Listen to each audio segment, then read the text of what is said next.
Hiring is a lonely business. Posting jobs, sifting through resumes, interviews with unqualified applicants, being ghosted.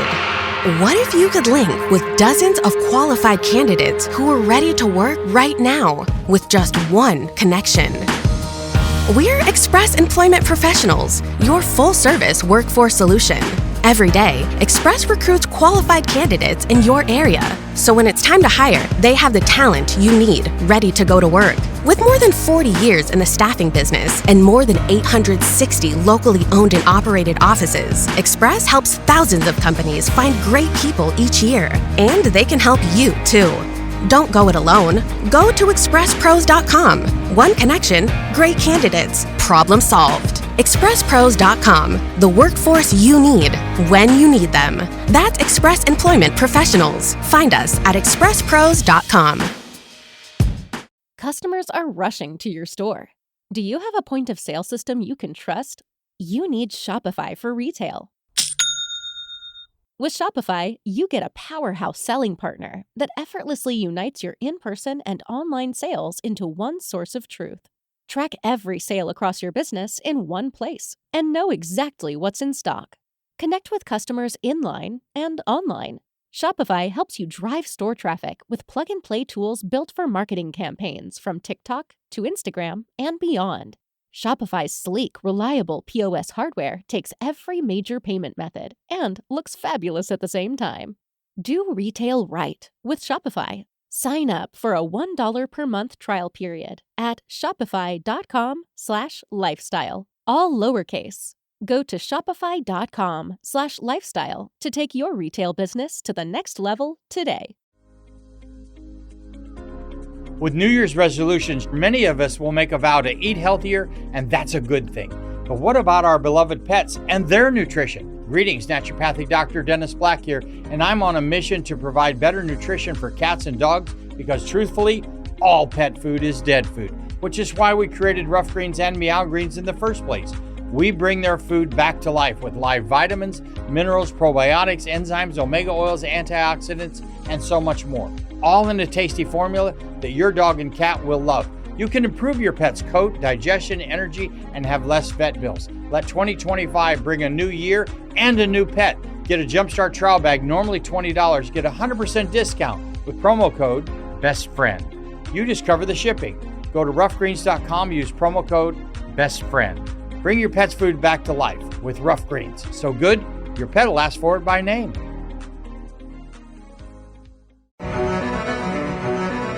Dearest fantasy readers, welcome to the Dear Fantasy Reader podcast, where two best friends, Hannah and Karen, travel through the pages of our favorite romantasy novels. Join us as we take flight into the world of the Empyrean series, diving deep into the chapters exploring characters, scenes, theories, foreshadowing, and more, taking what we've learned from the second book, Iron Flame, to reread and re-experience the first.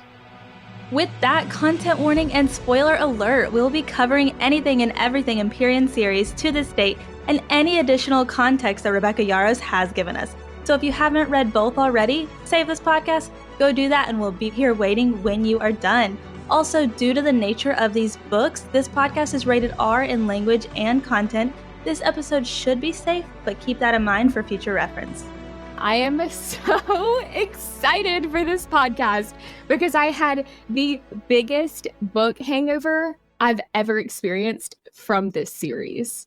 Yeah, I could tell because I was getting several mini novels texted to me every single day, several times a day. Yeah, I had a lot to say. I had so many thoughts and theories swirling in my mind. And then I realized that the third book didn't come out until January. I thought, how am I supposed to wait until then? As soon as I finished Iron Flame, I knew I wanted to do a reread.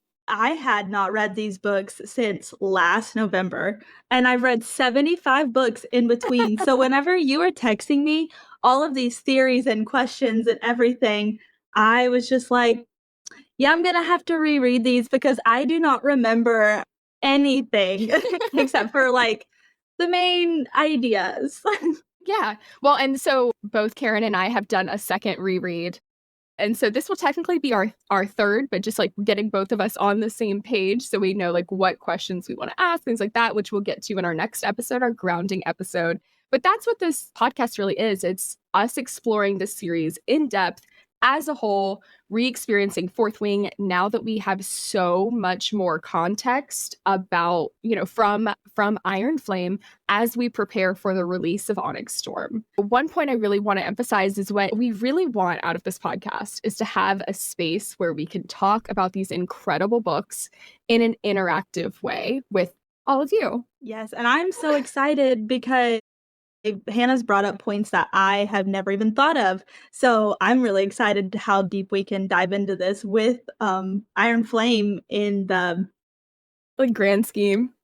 Yeah. with the knowledge we have about Iron Flame. Absolutely. Well, and I'm so excited to see your reactions to things. And one thing I love about you is how insightful you are. So I'm really excited to see like what you do when you react to some of these theories that I've kept secret from her intentionally.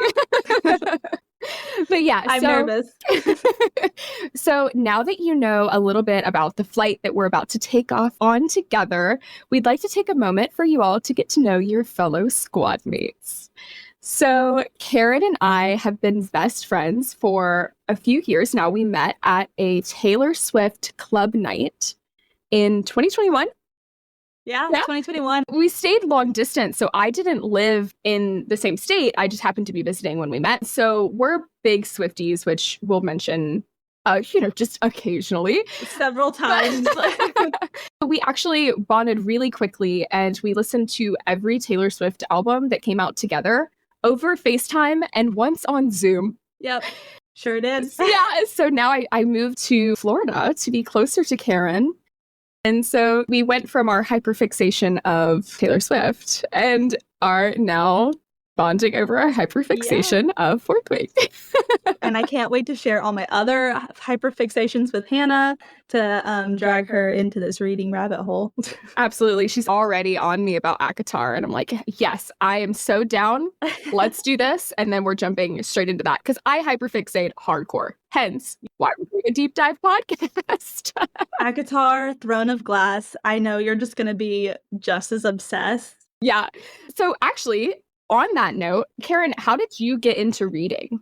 It comes to me honestly, my mom was a reading teacher, so I feel like I was just naturally gravitating towards books my whole life, and my mom kept so many books in the house at all times and took us to libraries and everything.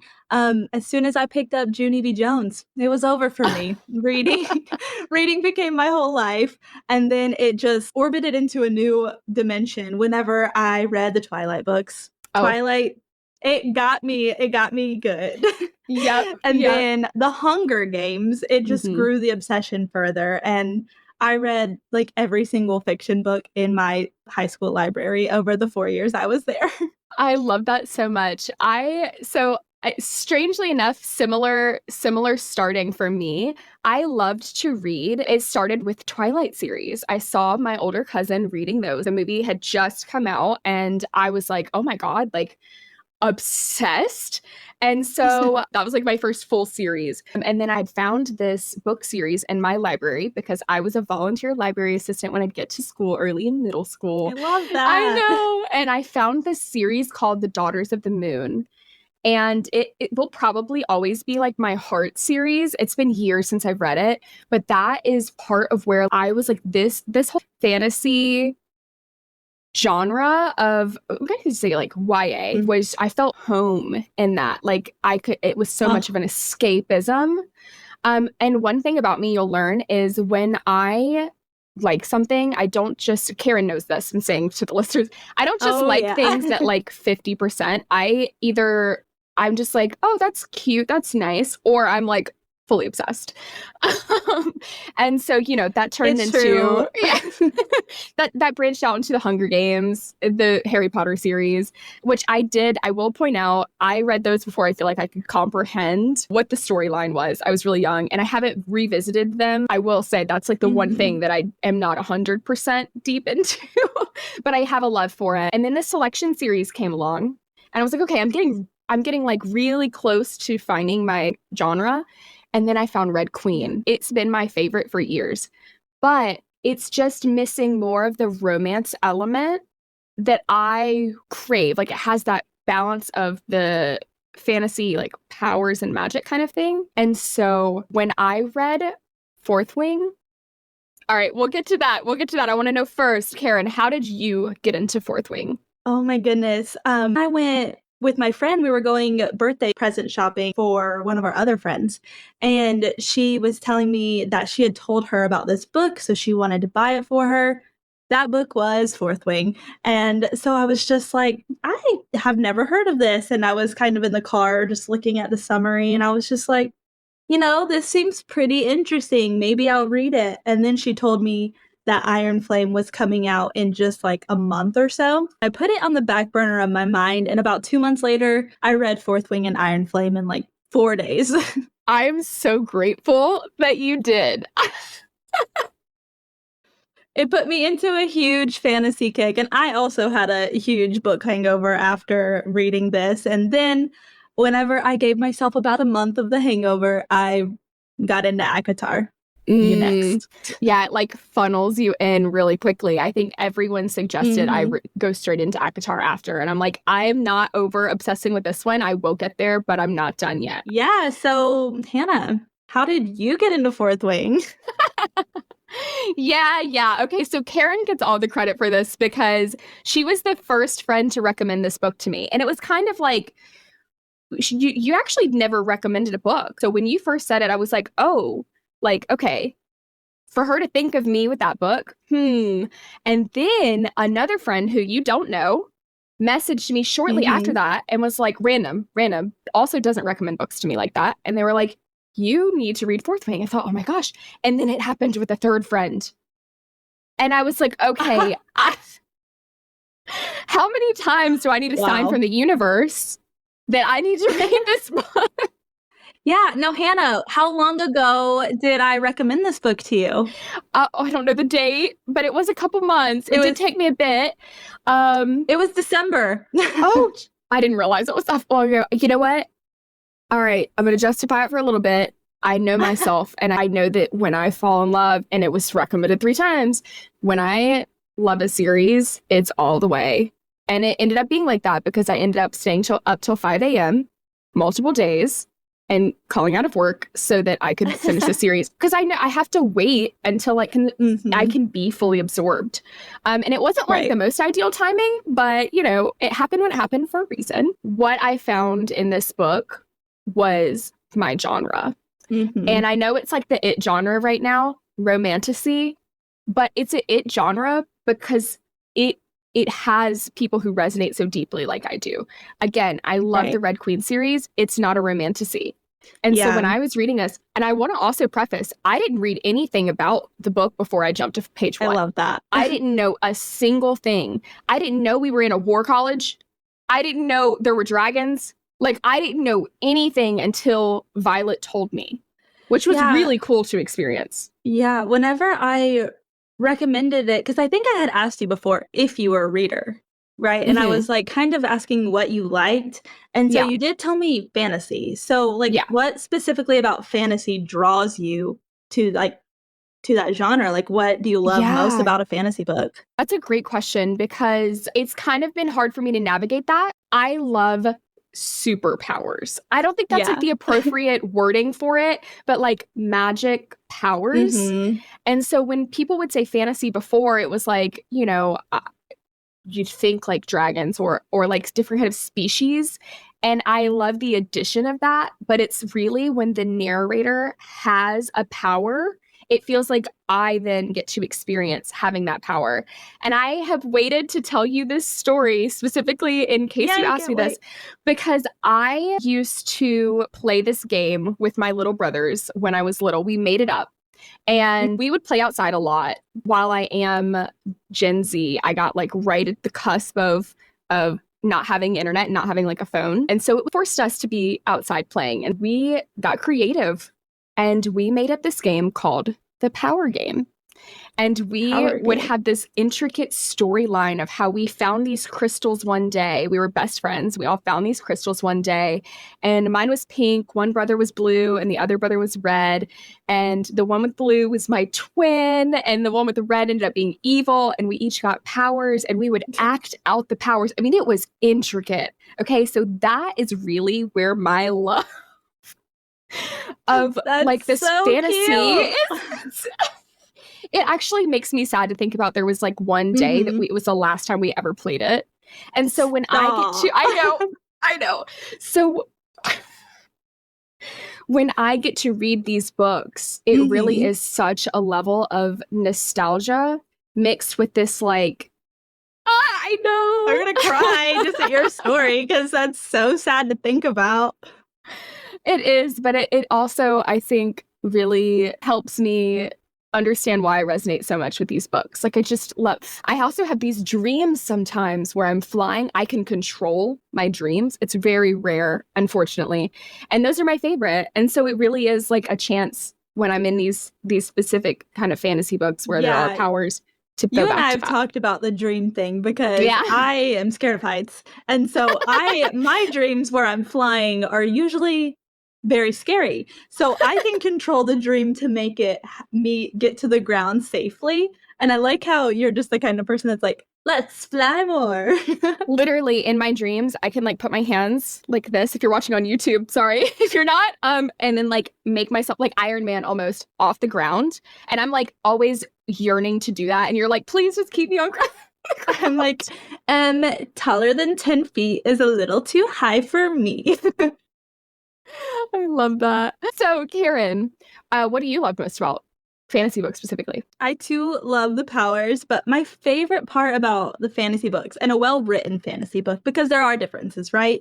I just love the world building. And I think it's so amazing when an author can set up a whole new world and with so much detail and have the politics in it. And you just understand and you feel like you're there and you're just like, this is how it is. This is the rules that have been set up, and this is the geography. I love when a book has a map.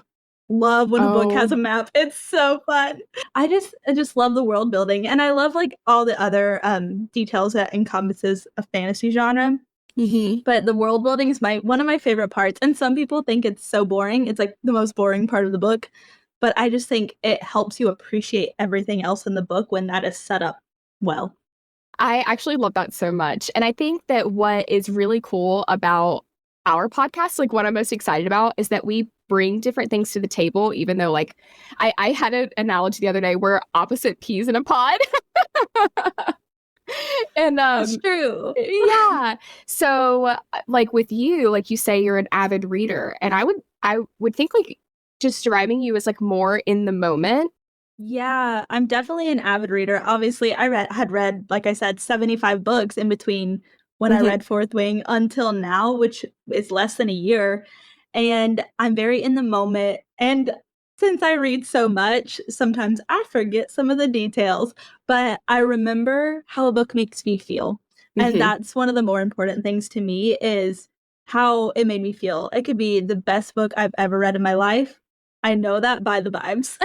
Yeah. And not so much the detail. That's why I'm really excited about this podcast and why I really enjoyed the reread is because I honestly felt like I was reading it again for the first time. And I'm very excited to learn all this insight you're going to bring to me. So I can just dive deeper in it and, again, experience like I've never had before. I love the way that you worded that. I want to say, I think that we really balance in that you are so much more of like a feel through your way through the book, whereas I definitely had more of that with this book than I had in others before, which really like was the perfect balance. And I think that's going to translate really well for us analyzing this book, both from a perspective of what were we feeling in these moments the first time versus this now that we know so much more.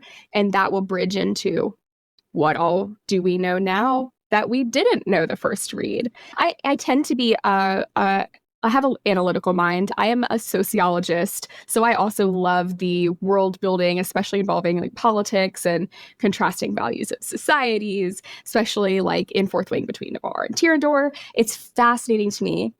And, I'm a data analyst specifically, so this sort of deep dive investigative analysis with the theories and the Easter eggs is right up my alley, which is, I think, is a really, really nice balance to also being present and in the moment with the feelings of the book. So yeah, you're definitely going to ground me.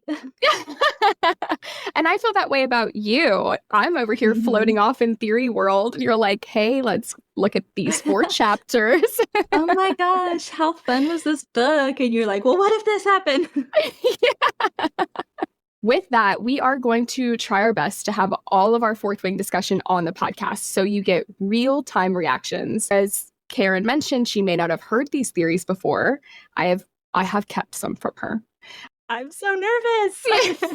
Or she thinks of something I hadn't thought of. So that, to the best of our ability, is all going to happen right here. Also, as we mentioned, we are both big-time Swifties.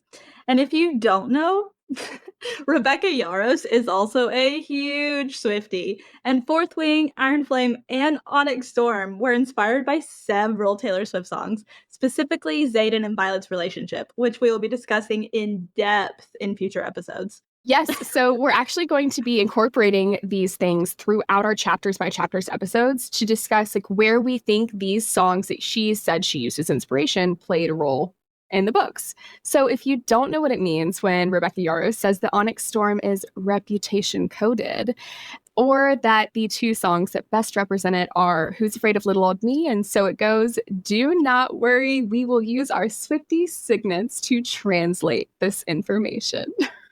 Oh my gosh, hearing that, it makes me so much more excited for Onyx Storm. I'm already so excited, but knowing my favorite song from Tortured Poets is going to be like one of the inspos for Onyx Storm. Sold. I was already sold, but sold.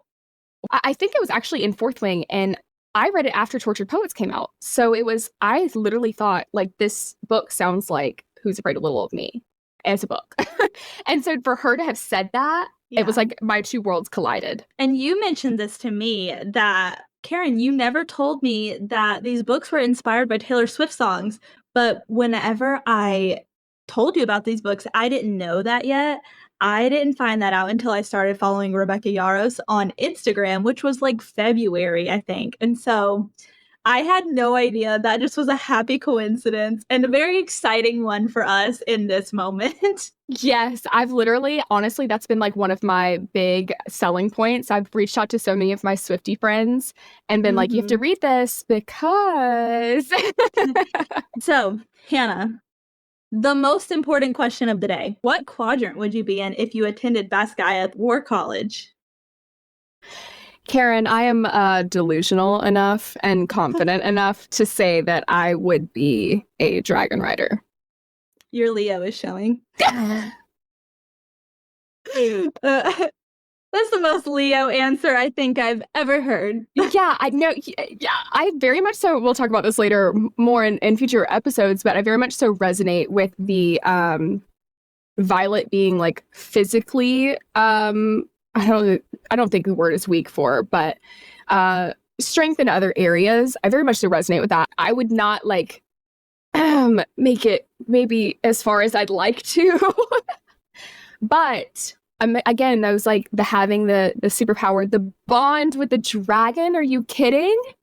Like to be able to bond and speak into each other's minds. That's so fascinating to me. There's no way I would like be complacent with being a scribe because that would be my backup. I feel very much so. I'm also a Gemini rising, so I definitely could see myself as like scribe mind, writer heart. I totally understand that. We know this. You know this. Listeners probably don't know this yet, but I am such a scribe that it's not even funny. This girl over here, I'm pointing at myself for those of you who are not watching and who are listening. I am such a big reader. I love history. My favorite part of fantasy, I said, was the world building. That's the most scribe answer I've ever heard in my life. Yeah. And interestingly enough, I'm an Aries sun, Aries rising. So I miss that with the boldness and braveness of a writer, even though Fire sign. Zayden's Aries, and I wish I could be like him. But I don't think I realized he was an Aries. he's I an know Aries. Violet's a Cancer, and I'm the first day of Leo, so I'm like right there at being Cancer. On But that cusp. I resonate with Leo hardcore. Leo's sun and moon over here. You're such a Leo. Such a Leo. But my scribeness probably comes from my Scorpio moon because got all those secrets and deep in my brain and Yeah. I don't know. Very Zayden of you too. Oh yeah. The secrets. Yeah. Maybe I so am a many writer. secrets. Well, we're going to call you our personal scribe informant, much like Jasenia is for the revolution. So, my girl. Yep. Speaking of, let's get into talking about how we're going to be structuring our episodes. Yeah, so we'll be breaking up the book into chapter by chapter format. For example, our first episode will cover chapters 1 through 4 and so on. Yes, so before we do that, we are actually going to start with an episode where we practice our grounding techniques and lay the groundwork, refreshing on all of the new insights we got from Iron Flame, because it's so much. Oh, much. And many of the questions that we'll be asking as we dissect our reread, that will release next Tuesday. And then for our general episodes, we'll begin with a scribe summary report by yours truly, a quick recap of the chapters we will explore in that episode. And then we are going to cross the parapet into the Writer's Quadrant, where we dive deep into key moments, reflecting on our first experience reading Fourth Wing and contrasting it to our reread using the new context and insights we gained from Iron Flame. We'll incorporate our own interpretations, insights, predictions, and analyses, pointing out moments of foreshadowing, one of my favorite things about the series, and things we now realize in hindsight. So we'll be discussing popular theories and ones we come up with on our own. Also, the researcher in me has collected so much info from Rebecca Yarros' interviews, panels, social media, you name it. So we will be sprinkling in those insights throughout the episodes as they apply. Girl is putting her master's degree to work. It's so great. You're doing the work for us. All the info is going to be right here. If we're ever missing anything, please let us know. I want to know it all. Yeah, I've seen people come up with amazing theories and everything. And I'm just like, how does your brain work like that? You do that too. It's impressive. Well, we're going to be bouncing them off of yours, so. Also, keep in mind, this is our first podcast, so it is a learning process, but we really want to make this as interesting, engaging, and thorough as possible. So, like Hannah just said, please, if you have any suggestions or if we get something wrong, because we are human and I expect that we will end up doing that at some point, just let us know. And we mentioned this before, but we really want it to be an interactive conversation between us and you all if you would like to. So we welcome any and all thoughts. Feel free to leave us comments or email us with any of your kind thoughts, opinions, and theories. And we'll make sure to credit anyone who sends them in. Thank you all so much for listening. Our episodes will drop weekly on Tuesdays, anywhere you listen to podcasts, as well as YouTube. Look out for next week's groundwork episode. And in the meantime, subscribe to our YouTube and follow us over on TikTok and Instagram. We cannot wait to take this journey with you all into the world of the Empyrean.